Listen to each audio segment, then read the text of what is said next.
Nicolas. Alors, je l'ai dit, hein, vous êtes le fondateur de The Family. Ceux qui ne connaissent pas The Family, c'est une sorte de couveuse d'entreprises du secteur numérique et que The Family accompagne et investit. Vous investissez aussi, c'est ça un peu la différence par rapport aux autres, c'est que non seulement vous les accompagnez, mais en plus vous investissez dans ces entreprises. Et on peut aussi dire qu'un de vos rôles, c'est de repérer les pépites de demain. Alors, vous avez fait une conférence, peut-être que certains d'entre vous l'ont écouté, qui s'appelle « Les barbares attaquent l'immobilier ». Donc la question qu'on va vous poser, qui sont ces barbares et dans quelle mesure ils peuvent transformer le métier des gens qui sont dans la salle? On vous écoute. Merci. Merci beaucoup pour votre invitation. Donc comme ça a été indiqué par Anissé, mon activité c'est d'être un investisseur.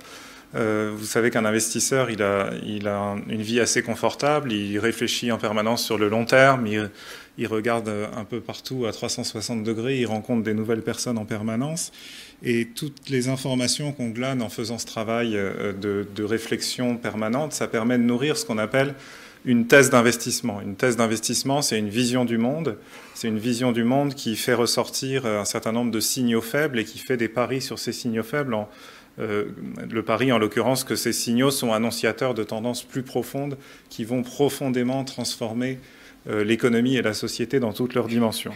Alors, cette thèse d'investissement, on la met à jour en permanence à mesure qu'on collecte des nouvelles informations à The Family, qu'on rencontre des nouvelles personnes, qu'on travaille avec des nouveaux entrepreneurs qui explorent des nouveaux secteurs.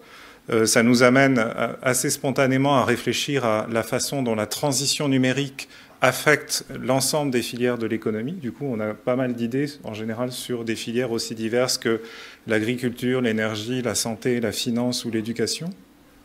Et surtout, on est toujours très heureux de saisir les opportunités de temps en temps, de venir partager cette thèse d'investissement, la soumettre à des spécialistes, à des professionnels qui travaillent dans ces secteurs, auxquels d'ailleurs on n'a rien à apprendre sur leur métier lui-même, mais par contre, on a beaucoup à apprendre dans l'échange et dans la contradiction avec eux sur la vision de l'avenir de leur filière. Et donc c'est ce que je vais essayer de faire aujourd'hui.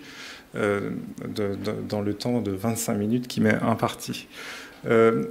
D'abord, en essayant de me rappeler avec vous comment est née l'économie numérique. Aujourd'hui, le numérique est partout, enfin il semble être partout en tout cas, il ne laisse aucun secteur indemne.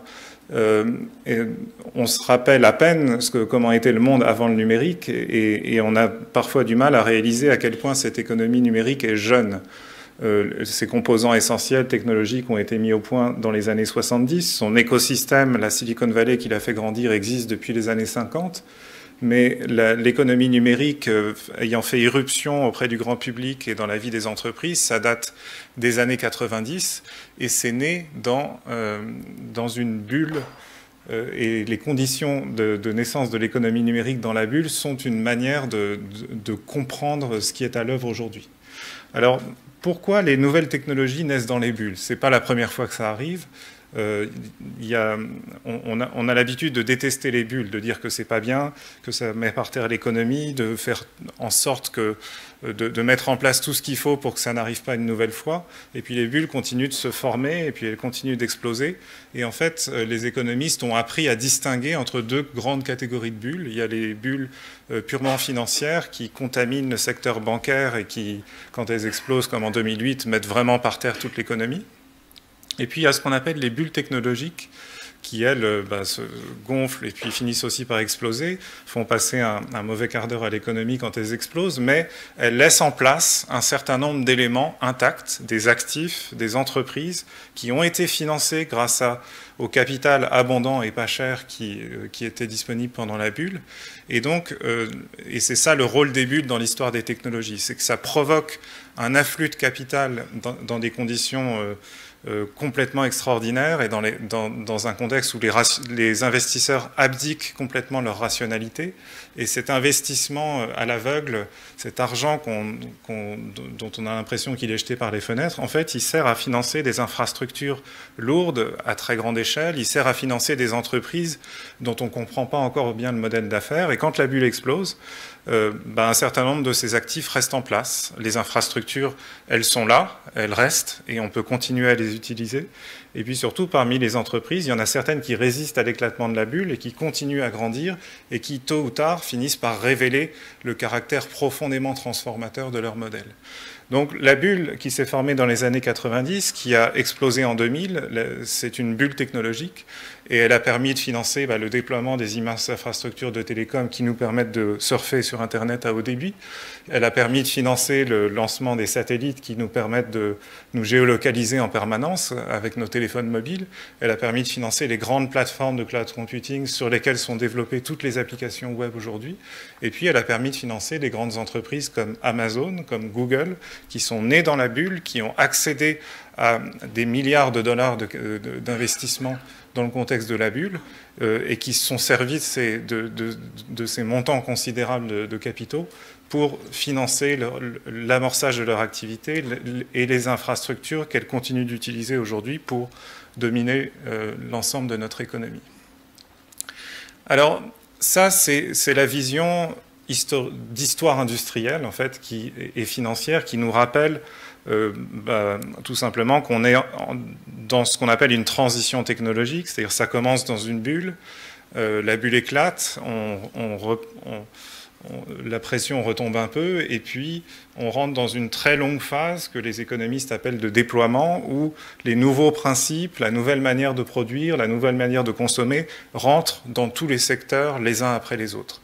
Il y en a qui passent sous le rouleau compresseur en premier et pour le numérique c'était la musique, la publicité, la vidéo, la vente par correspondance et puis il y en a d'autres qui résistent plus longtemps parce qu'ils sont protégés par une réglementation plus exigeante, par des infrastructures tangibles plus lourdes et plus coûteuses. Mais au-delà de ces décalages qu'il y a en termes de rythme de progression de la transition numérique, il y a quand même un principe unique qui est à l'œuvre. Le numérique qui rentre dans un secteur, dans une filière, ça se passe à peu près toujours de la même manière. En tout cas, c'est comme ça qu'on le voit à The Family. Et on le représente par ce schéma que vous voyez à l'écran et qui modélise la transition numérique d'une filière en 5 étapes successives. Alors, je n'ai pas le temps de rentrer dans les détails de chacune des 5 étapes, et c'est pour ça que je les ai représentées toutes ensemble les unes après les autres, ce qui vous permet de voir un certain nombre d'éléments absolument déterminants dans la progression de ces étapes de la transition numérique d'une filière. D'abord, on parle de filière. Les interlocuteurs que j'ai sont plus ou moins familiers avec la notion de filière. Je pense que pour vous, c'est assez clair. Une filière, c'est des entreprises qui font des métiers très différents les unes des autres, mais qui combinent leurs opérations tout au long d'une chaîne de valeur, depuis l'amont, en haut, là où on extrait la matière première, jusqu'à l'aval, tout en bas, là où on commercialise le produit auprès du client final. Alors, sur ce schéma, vous avez 2 catégories d'entreprises. Vous avez les entreprises traditionnelles qui sont représentées par des carrés ou des rectangles. Et puis, vous avez des entreprises numériques, des nouveaux entrants, qui sont d'abord des petites start-up, et puis, comme vous le voyez, qui finissent par grandir. Et elles sont représentées par des triangles pour signifier quelque chose de très important sur lequel je reviendrai après, qui est leur souci de connaître chacun de leurs clients et de rentrer avec chaque individu dans une relation exclusive et privilégiée. Donc cette pointe, elle signifie cette obsession de la connaissance individuelle des clients qui vraiment met les entreprises numériques à part. Alors qu'est-ce que vous devez retenir de ce schéma pour faire vite ? À gauche, vous avez une filière traditionnelle. C'est des entreprises traditionnelles qui, d'un secteur à l'autre, empilent leur activité et se répartissent la valeur. Donc, les entreprises peu épaisses sont celles qui captent peu de valeur, en général parce qu'elles sont très nombreuses et mises en concurrence en permanence. Et donc, elles doivent baisser les prix, renier leurs marges, etc. Et puis, d'autres entreprises, qui sont le maillon fort de la filière, sont plus épaisses, il y a une plus grande hauteur parce qu'elles captent énormément de valeur, en général parce qu'elles sont organisées en oligopoles. Elles ont déployé des infrastructures tangibles très coûteuses qui constituent une barrière à l'entrée et qui empêchent de trop nombreuses entreprises de rentrer sur le même marché. Donc, alors, je pense que pour résumer, vous pouvez retenir 3 choses de cette évolution-là que vous voyez là en 5 étapes. Premièrement, la filière traditionnelles, les rectangles et les carrés, continuent d'exister, mais vous voyez, elles continuent d'exister en étant progressivement ratatinées, c'est-à-dire que la part de la valeur ajoutée qu'elles captent va diminuer à mesure que la transition numérique progresse. Pourquoi cette part de la valeur ajoutée diminue ? Parce qu'il y a une entreprise numérique qui, parmi toutes celles qui se sont lancées à un moment donné dans la filière, à l'assaut de la filière, commence à grandir, à repousser toujours plus en amont les acteurs traditionnels de la filière, à s'interposer entre les acteurs traditionnels et les clients finaux tout en bas. Et dans cette relation très privilégiée, directe avec les clients finaux, ça leur permet d'exercer un pouvoir de marché extraordinaire, un effet de levier pour capter toujours plus de valeur et forcer les acteurs traditionnels à rogner leurs marges, fusionner entre eux, faire des efforts de compression des coûts, etc. Donc ça, c'est la deuxième tendance, l'entreprise numérique qui grandit et qui finit par prendre toute la place et par repousser les acteurs traditionnels en amont. Et la troisième tendance, c'est une tendance très importante, c'est ce que vous voyez arriver dans l'univers des clients finaux. Les clients finaux, au départ, quand la transition numérique commence à peine, ils sont tous sur la même ligne et ils font tous la même taille. Et ça, c'est la vision qu'a une filière traditionnelle de ses clients finaux. C'est des gens qu'on ne cherche pas vraiment à comprendre, dont on présuppose qu'ils ont tous les mêmes besoins et vers lesquels on pousse des produits standardisés sans leur laisser trop de marge de négociation sur la personnalisation du produit ou le prix qu'ils vont payer.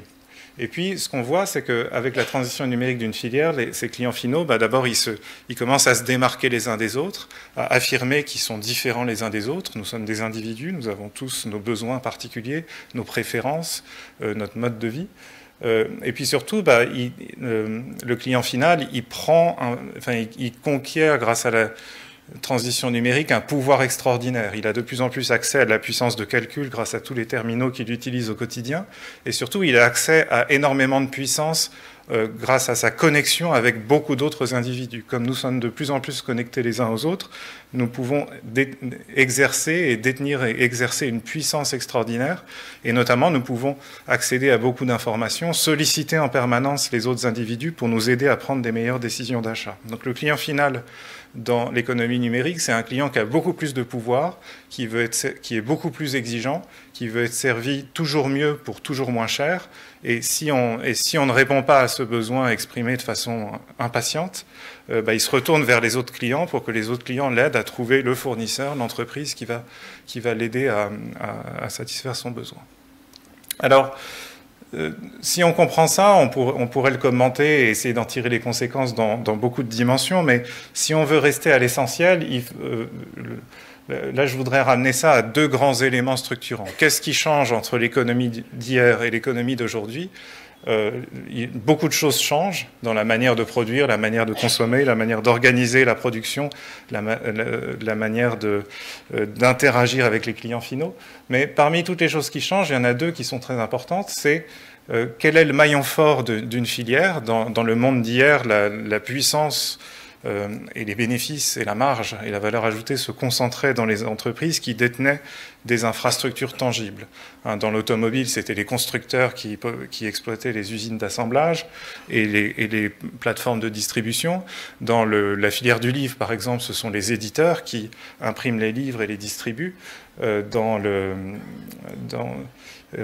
Et puis, en ce qui concerne le bâtiment, je vous laisserai conclure en ce qui vous concerne, parce que vous connaissez votre filière beaucoup mieux que moi. Mais il y a évidemment un maillon dominant qui, en général, est celui qui maîtrise le mieux la réglementation d'un secteur et qui possède et exploite les infrastructures essentielles dans lesquelles peu d'entreprises peuvent investir. Et puis, un autre élément qui change, c'est la ressource essentielle. L'économie du XXe siècle, c'est une économie qui s'explique par l'abondance d'un pétrole pas cher. Pendant des décennies, on a accédé à cette ressource extraordinaire, le pétrole, et ça coûtait pas cher, et du coup, on a pu s'en servir pour faire grandir toutes ces filières industrielles, pour transformer profondément les modes de vie. Le pétrole, c'est ce qui a permis aux gens de posséder des voitures. Les voitures, c'est ce qui a permis aux gens de s'installer dans les zones périurbaines et d'y construire des maisons.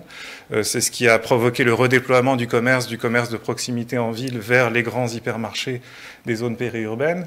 Et quand le pétrole s'est mis à coûter plus cher subitement dans les années 70, on s'est tous aperçus, un peu dans la douleur, que c'était une ressource dont l'abondance et le prix très bas étaient essentiels au développement de l'économie.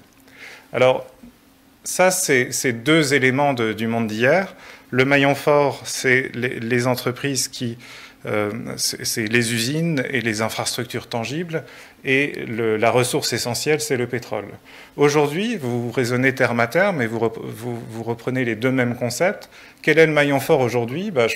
Le schéma que je vous ai montré juste avant essaie de le mettre en évidence. Le maillon fort, c'est le secteur qui est au contact direct des clients finaux et qui apprend à mieux servir ses clients finaux en leur proposant des produits toujours de meilleure qualité et moins chers, et qui rentre avec ses clients finaux dans une démarche d'alliance où on mutualise la puissance de l'entreprise qui opère l'application et la puissance des clients qui sont connectés les uns aux autres en réseau, et cette puissance, on la retourne contre les acteurs traditionnels de la filière pour les forcer à baisser leurs prix, à personnaliser leur offre, à réduire les délais et à satisfaire toujours plus les clients finaux. Et donc, le maillon fort aujourd'hui, c'est plus les entreprises situées en milieu ou en amont des chaînes de valeur qui opèrent des infrastructures tangibles, telles que des usines d'assemblage. Ce sont les entreprises situées tout en bas de la chaîne de valeur qui opèrent les applications qu'on utilise tous au quotidien sur tous les terminaux auxquels on est connecté. Et puis, alors, l'autre chose qui change, c'est la ressource essentielle. Alors hier, c'était le pétrole qui était abondant et pas cher et qui permettait de convertir l'économie au principe de la production de masse et de la consommation de masse. Aujourd'hui, qu'est-ce qui est abondant et pas cher? C'est nous tous, c'est-à-dire des individus qui sont de plus en plus équipés, de plus en plus connectés, de plus en plus puissants. Et les entreprises qui ont identifié que, en plus d'être des clients finaux, nous étions aussi une ressource, c'est-à-dire qu'on prête main forte aux entreprises pour les aider à améliorer leurs produits, pour les aider à baisser leurs prix, pour les aider à marketer. On prête main forte notamment en laissant ces entreprises collecter des données personnelles sur nous et traiter ces données pour apprendre à mieux connaître les clients et pour optimiser en permanence les caractéristiques de leurs produits. Et donc, les individus connectés en réseau, les entreprises numériques ont appris à détecter que c'était une ressource qu'on pouvait exploiter, et elles ont entièrement organisé leur activité pour capter cette ressource et en quelque sorte inviter les clients finaux dans la chaîne de valeur pour qu'ils aident les entreprises à produire à toujours plus haut niveau de qualité, à plus grande échelle et moins cher. Alors tout ça nous donne un contexte où je voudrais insister sur la leçon fondamentale qu'il faut retenir de tout ça. Quand on réfléchit à la transition numérique, vous allez rencontrer, vous l'avez peut-être déjà fait, tout un tas de cabinets de conseil, de spécialistes du digital qui vont vous expliquer la clé de la transformation numérique, c'est changer votre gestion des ressources humaines, c'est aplanir votre organigramme, c'est déployer des nouveaux outils dans l'entreprise. Tout ça, nous, à The Family, on se méfie beaucoup de tout ça, on pense que ça n'a pas grande importance parce que la transition numérique, elle n'affecte pas tant les entreprises qu'elle n'affecte la filière. Avant et après la transition numérique, la plupart des entreprises restent en place et la plupart des entreprises continuent à faire le même métier. On a toujours besoin de constructeurs automobiles pour assembler des voitures, on a toujours besoin d'éditeurs pour éditer des livres, on a toujours besoin de studios de production pour produire des séries et des films. La vraie transformation, qu'est-ce qui se passe entre l'avant et l'après, c'est la place de ces entreprises dans la filière et surtout la proportion de la valeur ajoutée qu'elles vont réussir à capter. Avant la transition numérique, certaines de ces entreprises sont puissantes, dominantes dans leur filière. Après, on a toujours besoin d'elles, mais elles opèrent dans des conditions extrêmement dégradées parce que toute la valeur s'est déplacée vers l'aval au profit des clients eux-mêmes qui payent de moins en moins cher et des entreprises numériques qui font l'intermédiaire entre la filière traditionnelle et les clients. Alors tout ça s'accélère pour plein de raisons que je ne vais pas détailler. Une des raisons pour lesquelles ça s'accélère, c'est qu'on est de plus en plus connecté parce qu'on est connecté non seulement sur nos ordinateurs, mais en plus sur nos téléphones mobiles. On est de plus en plus connectés, ça va aussi plus vite parce que comme on est tous connectés les uns aux autres, les entreprises numériques qui veulent marketer des nouveaux produits, elles arrivent à nous toucher de façon virale parce qu'on se passe le mot entre nous sur les grandes plateformes de social networking comme Facebook. Vous savez que Facebook a bientôt 2 milliards d'utilisateurs actifs, donc c'est une puissance de marketing considérable. Tout ça, ça accélère parce que les entreprises numériques sont de plus en plus grandes, que quand elles atteignent un plafond sur leur marché d'origine, elles commencent à se diversifier, à rentrer sur des marchés voisins. Et donc vous avez l'irruption du jour au lendemain de grandes entreprises comme Amazon, comme Google, qui disent « tiens, là il y a un marché intéressant, qui n'a pas encore fait sa transition numérique, ben moi je vais rentrer sur ce marché et je vais l'attaquer à pleine puissance en mettant derrière tout ce que j'ai, tous mes capitaux, toute ma technologie, tous mes ingénieurs et tous mes utilisateurs. Vous avez des entrepreneurs de plus en plus expérimentés qui en sont non pas à leur première entreprise, mais à leur troisième entreprise. Ils ont déjà fait fortune une première fois, une fortune une deuxième fois. Et du coup, ils cherchent à relever des défis encore plus difficiles en s'attaquant à des filières plus difficiles et en lestés du poids de leur expérience. Ils savent aller beaucoup plus vite et beaucoup plus droit au but. Et surtout, ils connaissent déjà les investisseurs, ils savent lever de l'argent beaucoup plus vite. Et puis, vous avez un dernier facteur d'accélération de la transition numérique, c'est l'abondance de capital. On a du mal, chacun, à s'en rendre compte à notre niveau individuel, mais il y a beaucoup trop d'argent et beaucoup trop d'épargne dans le monde entier aujourd'hui. Et les investisseurs institutionnels ont énormément de mal à trouver des rendements dans les classes d'actifs traditionnelles. Du coup, vous avez cet afflux de capitaux vers les entreprises numériques qui sont les seules qui proposent encore du rendement. Et vous comprenez bien que quand des entrepreneurs expérimentés lèvent beaucoup d'argent pour marketer des nouveaux produits auprès d'utilisateurs de plus en plus connectés, et que ça peut aller très très vite. Donc méfiez-vous, ça c'est un message important. Beaucoup de secteurs ont tendance à croire que puisque ça a commencé plus tard pour eux, ça va prendre beaucoup plus de temps. On se dit, la musique, ça a pris 10 ans pour la transition numérique de la musique, mais dans le bâtiment, par exemple, comme c'est beaucoup plus tangible, beaucoup plus réglementé, beaucoup plus atomisé comme marché, ça va prendre beaucoup plus de temps. Certes, ça va prendre plus de temps pour les raisons que je viens de dire, mais ça va aussi aller beaucoup plus vite pour toutes les raisons qui sont à l'écran. Et donc, on n'est pas tout à fait sûr de la tendance qui va l'emporter entre la tendance au ralentissement et la tendance à l'accélération. Voilà, je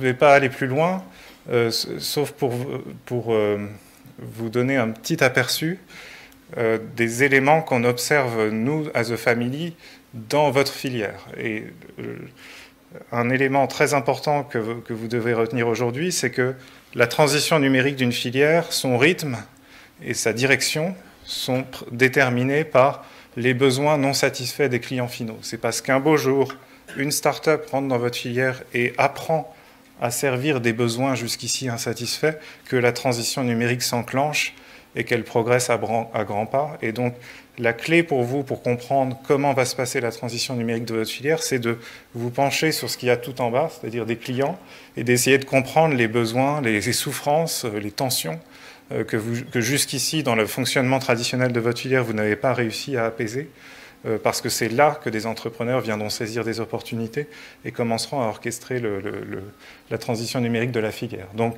qu'est-ce qui se passe tout en aval de la filière du bâtiment ? Les choses changent en fait dans toutes les dimensions et dans tous les secteurs. Les choses changent énormément sur le marché du logement. Alors je vais très vite, mais parce qu'on observe un phénomène de congestion dans les grandes métropoles.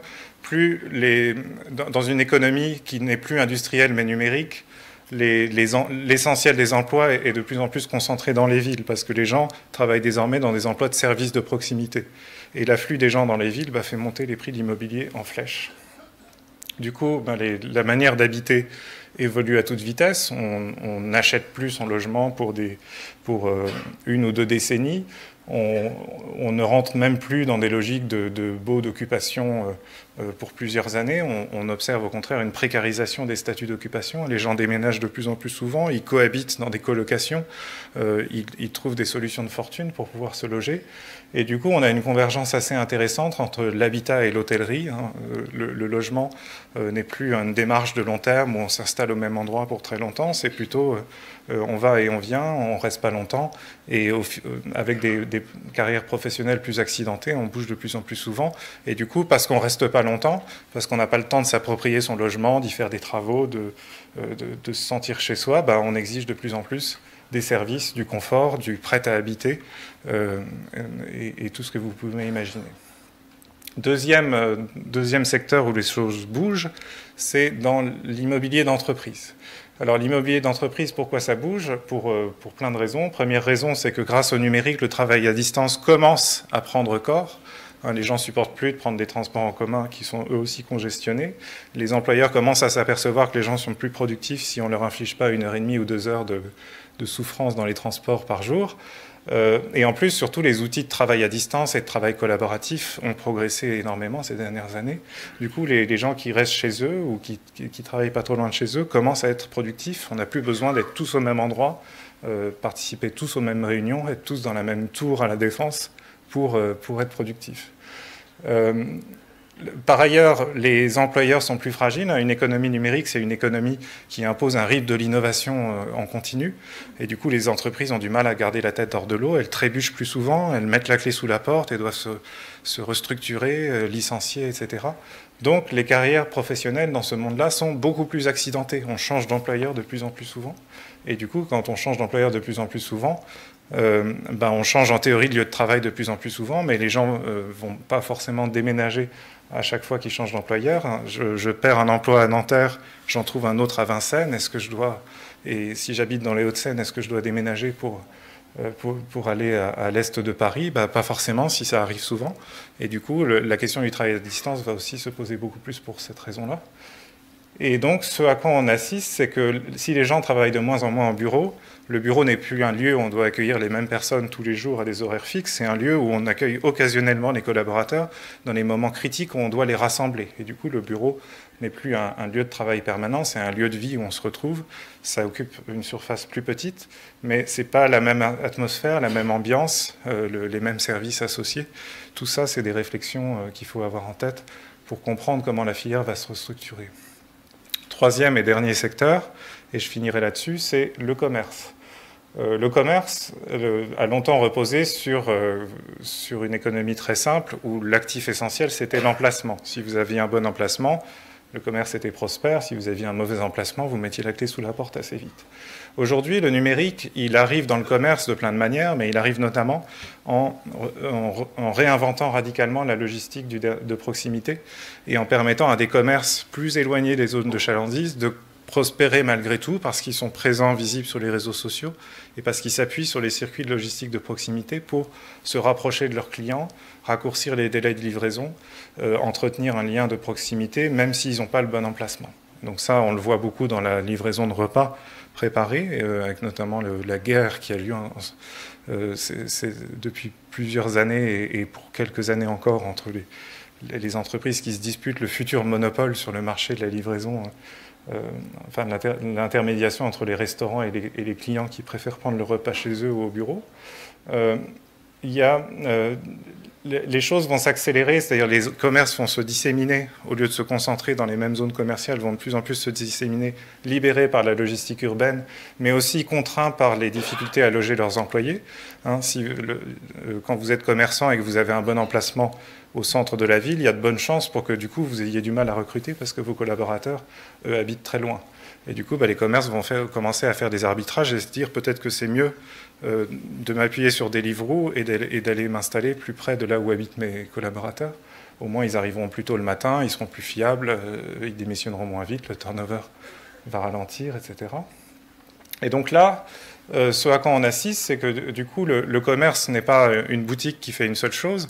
L'expérience commerciale d'interaction directe humaine physique, demain dans le commerce, ce sera avec un point de vente qui sera un point de convergence entre plusieurs commerces, un point de contact en fait entre des commerçants distants et un client qui lui continue de consommer là où les gens vivent.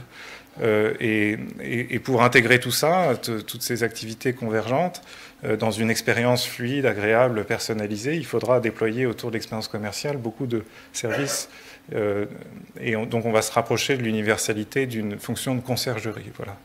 Et du coup, vous voyez à quel point ça change la nature de l'immobilier commercial, ça explique la crise des grands centres commerciaux. Bref, ça explique beaucoup de tendances. Donc ça, je vais m'arrêter là, parce que j'ai déjà dépassé le temps. Et je laisse en suspens cette question qui, je pense, vous pend aux lèvres, qui est peut-on devenir une entreprise numérique plutôt que d'abandonner toute cette valeur et cette innovation à des nouveaux entrants ? Mais encore une fois, la meilleure manière de comprendre la transition numérique, c'est d'abord de réaliser qu'elle s'applique moins à votre entreprise qu'à votre filière dans son ensemble, et que le rythme de cette transition numérique et sa direction vont être déterminés par les besoins non satisfaits aujourd'hui de vos clients. S'ils trouvent que vos produits coûtent trop cher, un entrepreneur viendra leur proposer moins cher. S'ils trouvent que vos produits sont trop standardisés, un entrepreneur apprendra à personnaliser. Et cet entrepreneur qui réussira à relever ces défis du prix moins cher, de la qualité supérieure, de la personnalisation, c'est lui qui commencera à exercer avec vous un rapport de force très dur et qui grignotera peu à peu votre marge pour capter une part plus importante de la valeur ajoutée. Merci beaucoup. Merci.